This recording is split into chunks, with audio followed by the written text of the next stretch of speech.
Hi, I'm Senator Bob Menendez, the ranking member of the Senate Foreign Relations Committee. Thank you to the U.S. Holocaust Memorial Museum and, more importantly, to the dedicated staff of the Syrian Emergency Task Force who continue to shine a light on the atrocities of the Assad campaign and advocate for the Syrian people. For more than 9 years, the murderous Assad regime has waged a brutal campaign of destruction against innocent Syrian civilians. The Syrian campaign holds a horrific place in history. In 2011, peaceful protesters took to the street to demand reasonable and just reforms from their government, transparency, accountability, support for those members of society who need it the most.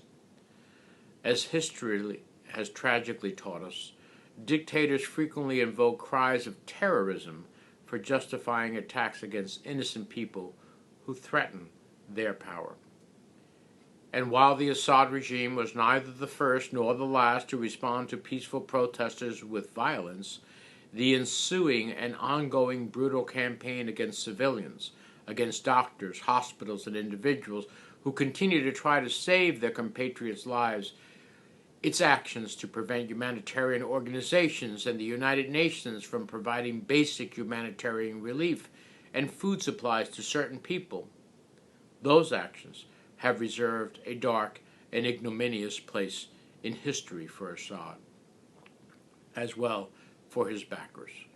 We cannot overlook the fact that Assad could not commit these atrocities without the enthusiastic and capable support of his Russian and Iranian backers. Without their air power or manpower, we would not see bombs raining down on hospital wings. We would not see cities, ripped into shreds. We would not be seeing thousands and thousands of innocent people forced to flee their homes only to have to flee their places of refuge yet again. History will also remember the world's response.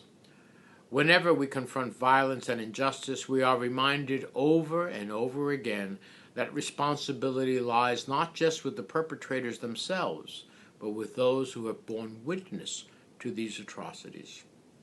Standing silent as children are slaughtered with barrel bombs, as families are deliberately starved to death, as the leader of a country uses chemical weapons against his own people, standing silent is not an option.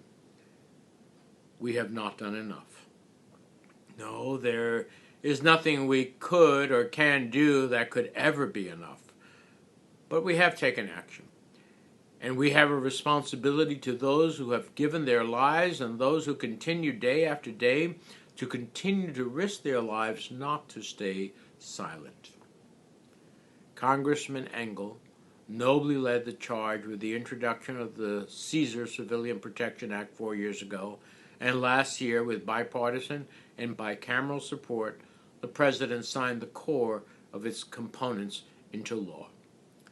With the Caesar Act's implementation, legislative and executive branches of the United States are not only sending a strong, united signal, we are taking strong, united action to make clear to the world that we are not acquiescing to the Assad regime's continuing drumbeat of war and his campaign against his people.